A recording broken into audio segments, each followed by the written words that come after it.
a sabedoria dessa máxima, mas a dificuldade está precisamente em cada um conhecer-se a si mesmo. Qual o meio de consegui-lo? Como é que a gente vai fazer para a gente se conhecer? E olhem de novo a beleza de Santo Agostinho auxiliando, preocupado com o nosso processo evolutivo, nos dando uma resposta que, se nós quisermos, nós podemos aplicá-la todos os dias nas nossas vidas.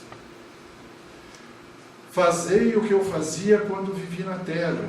Ao fim do dia, interrogava a minha consciência. Passava em revista o que havia feito e perguntava a mim mesmo se não faltara algum dever, se ninguém tivesse motivo de queixar-se de mim.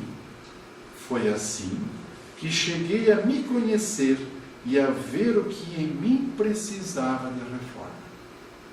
Aquele que todas as noites, então ele vai fazer isso de uma forma bonita, de novo, nosso convite, quando nós tivermos na mão esta nossa obra bonita da nossa doutrina espírita, o livro dos Espíritos, essa questão 919, além das questões 909 a 912 a 495, são pérolas que nós temos nas nossas mãos, para inicialmente nos instruirmos, porque como somos lembrados também pelos nossos pedagogas, nós precisamos primeiro nos informar, fazer a leitura para depois a aplicação também dessas verdades que nós vamos fazer.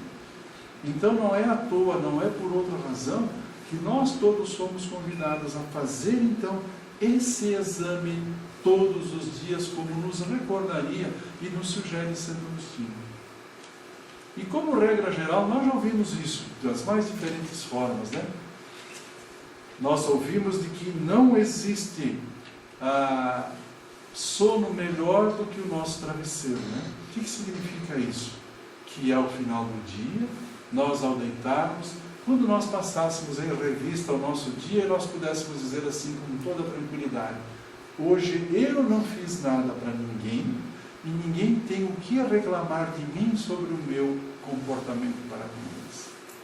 Nós teríamos o sono dos justos, ou seja, não teria preço, né, nós dormirmos daquela forma. Porque o inverso passa a ser verdadeiro. Quando nós fazemos algo que a gente sabe que foge da lei, que não é correto, que não está em sintonia com essas verdades que nos são trazidas, a gente até pode dizer assim: olha, eu falei para os outros que eu não fiz, mas eu sei que eu fiz algo que não deveria ter feito.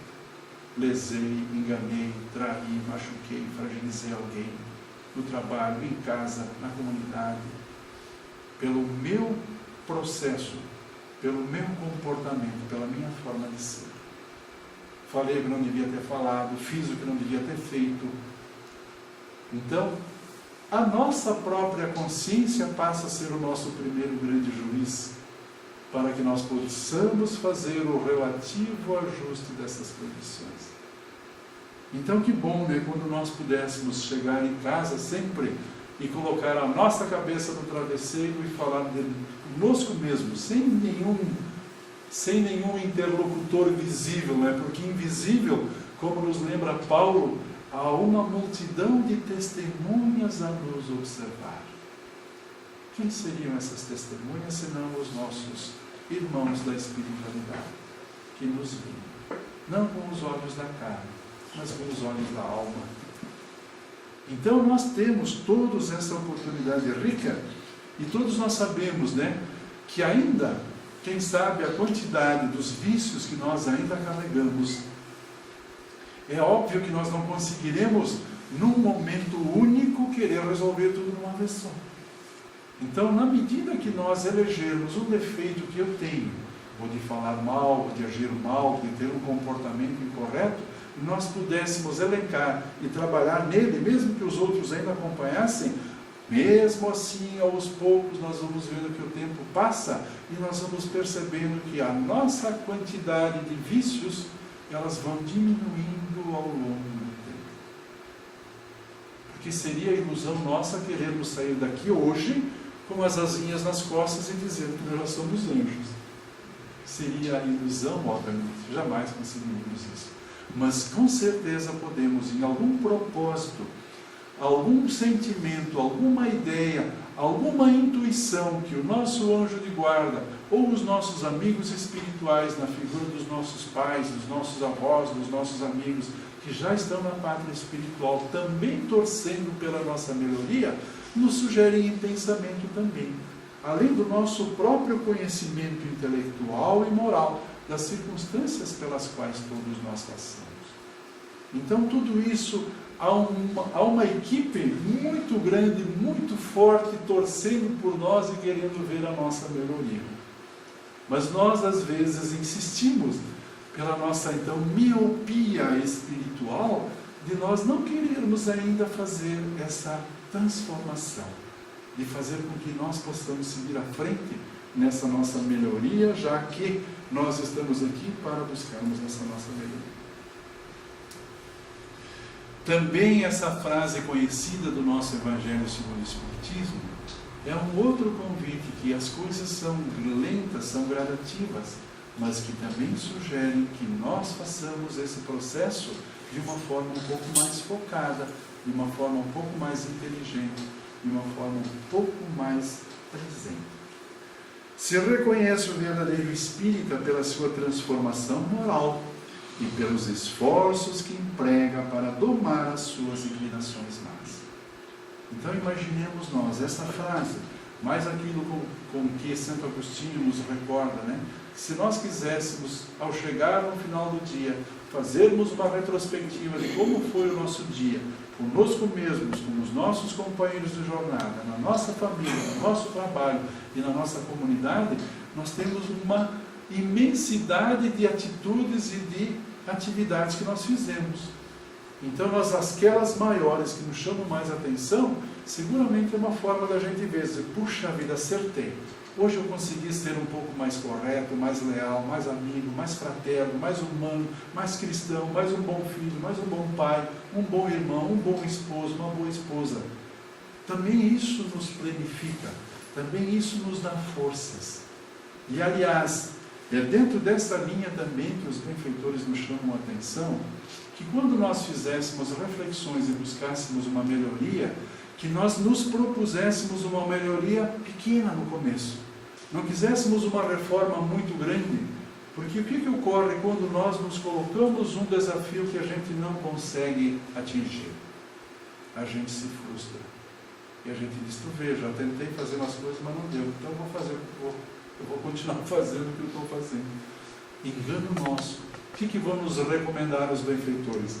Que nós pudéssemos fazer pequenas alterações nas nossas vidas. Do tipo assim, esse exemplo que eu trazia, que eu tenho o hábito de falar mal das pessoas, e eu normalmente faço isso umas 10 vezes por dia, que eu passasse a fazer 8, que eu passasse a fazer 5, que eu passasse a fazer 4. Eu iria diminuindo a frequência dessa minha fala negativa do meu semelhante, e eu vejo que com o passar do tempo eu consegui. Opa! Isso me anima a que eu possa fazer a nova substituição de um outro comportamento negativo que eu tenho. De uma forma lenta, de uma forma tranquila. Então eu começo também a ganhar força, a minha autoestima melhora, e eu até acho que eu começo a ter mais força daquilo que eu achava que antes eu não tinha. Então, tudo isso faz parte desse nosso processo de nos instruirmos das mais diferentes formas para que a gente, então, possa fazer esse enfrentamento. E, em última análise, que quando nós tivéssemos que sair daqui desta encarnação e ao retornar na pátria espiritual, nós pudéssemos dizer que nós saímos daqui mais enriquecidos intelectual e moralmente do que quando nós aqui chegamos. Como todos sabemos e todos somos lembrados, a cada encarnação nós trazemos conosco a bagagem que nos é própria.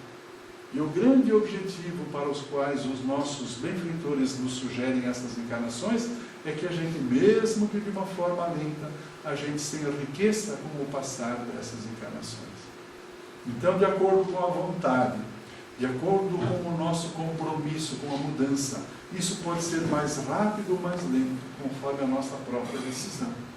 Por isso é que nós todos somos convidados sempre a buscar então a nos ampliar, melhor dizendo, essa faixa de entendimento acerca dessas verdades espirituais. Então nós encerramos a nossa fala, queridos irmãos, agradecendo sempre esta oportunidade que a casa, esses amigos nos trazem, a Samira, o Vitório e toda a administração, para que juntos a gente reflita um pouco acerca dessas verdades, que nós continuemos a buscar a nos amar, a nos respeitar, a conviver com as diferenças que nós hoje sabemos que são cada vez mais visíveis, mas que também sabemos que nós não gostaríamos que os outros nos colocassem as suas diferenças sobre nós. Então, que nós respeitássemos mais o nosso semelhante, tal qual ele se apresenta, para que nós também sejamos respeitados. Amarmos, seguramente e continuamente, mas que também nós nos instruamos a respeito, então, dessas verdades espirituais, e que nós possamos ter essa consciência tranquila, de que nós, mesmo que de uma forma lenta, as nossas ações, as nossas atividades do nosso dia a dia, também vamos trazendo essa consciência do dever cumprido.